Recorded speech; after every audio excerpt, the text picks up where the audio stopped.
Долгите листи на чекање за згрижување на најмладите во постоечките детски градинки во Прилеп, а чиј број со години изнесува дури и до 300 деца, започнуваат да се кратат. Насушно потребната нова детска градинка, а на чија доизградба, заради отстранување на низата детектирани пропусти, кои биле направени уште при проектирањето се работеше неколку години, конечно е ставена во функција. Ја затекнавме градинката со неисплатена ниту една ситуација.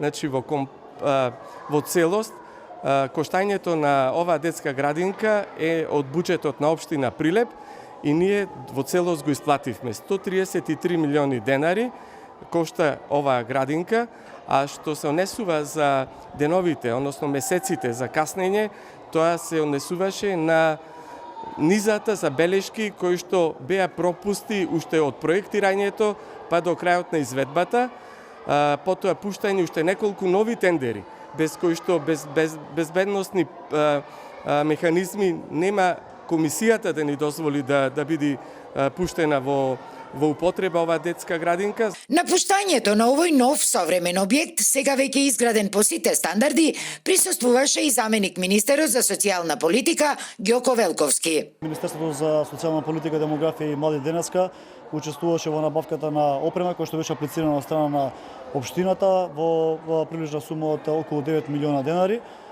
Стоиме на располагање нормално и понатака како министерство, каде што во делот на опремување и нови дидактички средства да бидат купени не само за оваа градинка, секако и за сите други градинки низ Македонија. Новата детска градинка Бајка е проектирана за згрижување на 218 деца. За сега во неја ќе бидат сместени 140 деца, а по завршувањето на годишните одмори се очекува капацитетот да биде целосно исполнет. Има една јаслинска група и 10 групи за деца на возраст од 2 до 6 години. На крајот од март веќе склучивме договори со вработените лица кои ќе работат во овој објект. Значи, со огласите вработивме 25 лица. Напоредно со оваа градинка, општина Прилеп работи на отворањето и на уште една помала градинка во населбата Рид, со целосна елиминација на долгогодишните огромни листи на чекање.